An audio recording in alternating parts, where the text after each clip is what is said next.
Hi, hello, isang magandang umaga, tanghali, hapon, gabi sa inyong lahat. Anong oras man ninyo napapanood ang video ito, tayo po muli ay tutunghayin ang ating pagbasa. Para naman sa araw ng Martes, April 30, taong 2024. Hahangin natin ang mabuting balita sa Ebanghelyo ni San Juan, ang kabanatay 14, mga talatang 27 hanggang 31. Nung panahong iyon, sinabi ni Jesus sa kanyang mga alagad, "Kapayapaan ang iniiwan ko sa inyo, ang aking kapayapaan ang ibinibigay ko sa inyo. Hindi ito katulad ng ibinibigay ng sanglibutan. Huwag kayong mabalisa, huwag kayong matakot. Sinabi ko na sa inyo, ako'y aalis, ngunit babalik ako. Kung iniibig ninyo ako, ikagagalak ninyo ang pagpunta ko sa Ama, sapagkat dakila ang Ama kaysa akin.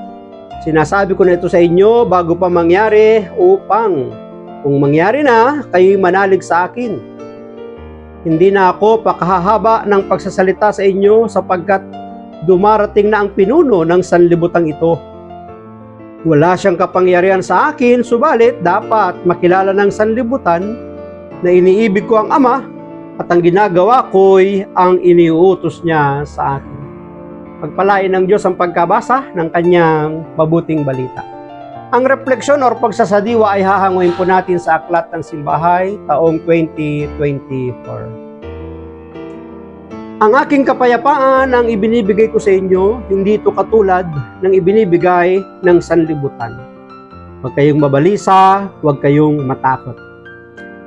Ano ang kapayapaang mayroon kay Jesus?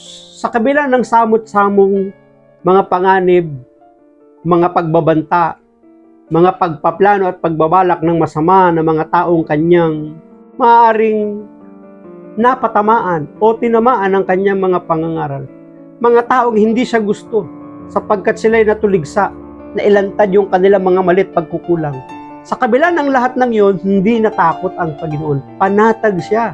Payapa siya sa kanyang kakaharaping paghihirap at hanggang sa kamatayan. Kaya ngayong pamamaalam ng ating Panginoong Hesus sa kanyang mga alagad ay may halong emosyonal. Di ba? Kaya lang, ang lahat ng yon, dinaig ng kanyang pag-ibig sa Ama bilang pagtupad sa utos na dapat matapos niya ang misyon. At yung kapayapaan na yon ay na kay Hesus. Hindi siya nagtago. Di ba? Hindi siya umalis doon sa lugar na kanyang kinalalagyan. Hindi siya kumuha ng maraming bantay at mga alalay upang siya ipagtanggol. Nananatili yung kapayapaan sa kanya, anuman ang gawin ng mga tao sa kanya. Kaya nga ang sabi niya, walang kapangyarihan ang sanlibutan sa kanya. Walang kapangyarihan ang kapangyarihan ng sanlibutan sa kanya sapagkat wala silang magagawa. Ngunit kailangang maganap, matupad at makilala ng sanlibutan kung paano niya iniibig ang Ama bilang pagganap, pagtupad doon sa utos at plano ng Diyos sa pamamagitan niya upang ang tao, tayo na nasa mundo ay magkaroon ng kaligtasan. Kung ating matatandaan ang unang bahagi ng halaw na ito'y binabanggit sa banal na misa, sino ba ang hindi nagnanais ng kapayapaan? Totoo naman, lahat naman ng tao nagnanais ng kapayapaan. Kahit na yung mga bansang nagkakaroon ng digmaan, ng labanan, ng gyera.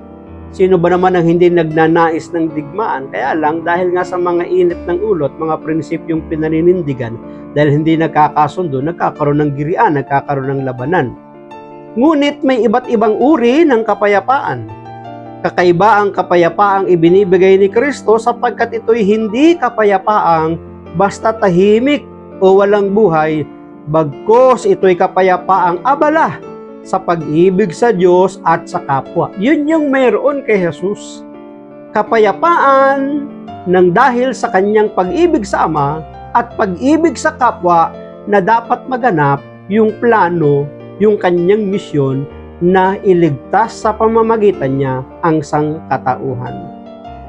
Hindi kapayapaang walang kakibu-kibu, bagkos isang kapayapaang sabik sa pagtulad kay Kristo, sabik sa pagdating niya sa buhay ng Kristiyano sa maghapon, sa pagdating niya sa pamamagitan ng kapwa, lalo na sa mga dukha at sawi. Ito yung pagtupad at pagganap pagsasagawa at pagsasabuhay tulad ng ginawa ng ating Panginoon.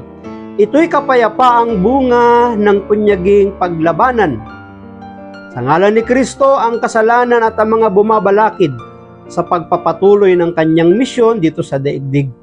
Kapayapaang may tanda ng banal na krus, kapayapaang may tatak ng pag-ibig na wagas. Kaya nga sabi ng ating Panginoon sa kanyang mga alagad, huwag kayong mabalisa, huwag kayong matakot. Ano ang ibig niya sabihin? Taglayin nila ang kapayapaan na kanyang tinataglay. Maraming salamat at pagpalain tayo ng ating Panginoon. Ang akin lang palaging sambit. I love you with the love of the Lord. Bye-bye and bye-bye.